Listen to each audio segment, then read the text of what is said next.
Assalamualaikum warahmatullahi wabarakatuh. Nama saya Suban Flazikri dari kelas 04 SAKP 004. Pada video 2 ini, saya akan menjelaskan materi tentang perilaku kelompok dalam organisasi. Yang pertama ada pendahuluan. Setiap manusia pasti akan terlibat dalam kehidupan kelompok. Kelompok adalah pembentuk dari organisasi. Di dalam organisasi akan ditemukan keberadaan kelompok-kelompok. Setiap individu membangun relasi yang akrab satu sama lain sebagai anggota organisasi berdasarkan kepemilikan atas sejumlah parameter persamaan yang dapat ditemukan di antara mereka. Afiliasi di antara orang tertentu di dalam sebuah wadah merupakan kajian yang berusaha dijelaskan oleh teori-teori tentang pembentukan kelompok. Lalu ada karakteristik kelompok. Reitz mengutarakan beberapa karakteristik yang menonjol dari suatu kelompok, yaitu adanya dua orang atau lebih, berinteraksi satu sama lainnya. 3. Saling berbagi beberapa tujuan yang sama. Yang keempat, melihat dirinya sebagai suatu kelompok. Lalu ada alasan berkelompok.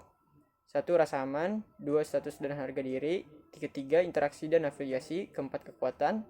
Kelima, pencapaian tujuan. Keenam, kekuasaan. Alasan keberadaan interaksi interpersonal. Yang pertama ada kesempatan untuk berinteraksi. Yang kedua, hal-hal yang berhubungan dengan jarak fisik.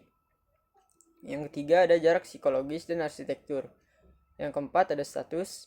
Yang kelima kesamaan latar belakang. Yang keenam kesamaan sikap. Lalu ada teori pembentukan kelompok. Yang pertama ada teori propinquity. Yang kedua teori interaksi. Ketiga teori keseimbangan. Keempat teori pertukaran. Kelima teori alasan praktis. Teori-teori di atas memiliki sudut pandang tersendiri dalam melihat dan menjelaskan dinamika pembentukan kelompok.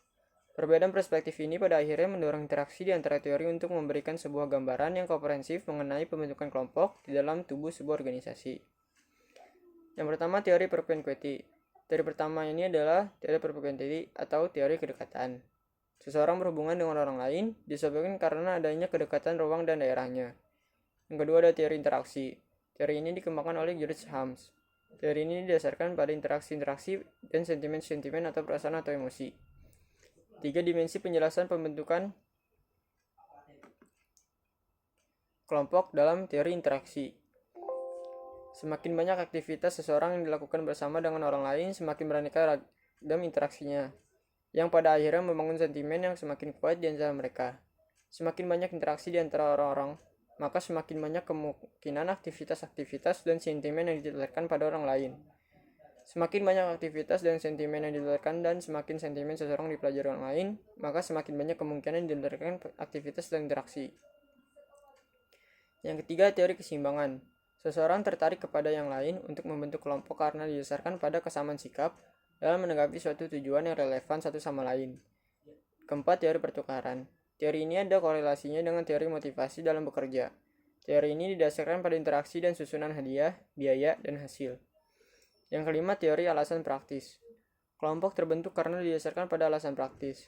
Alasan praktis tersebut dapat terkait sebagai akibat untuk merespons sebuah isu tertentu.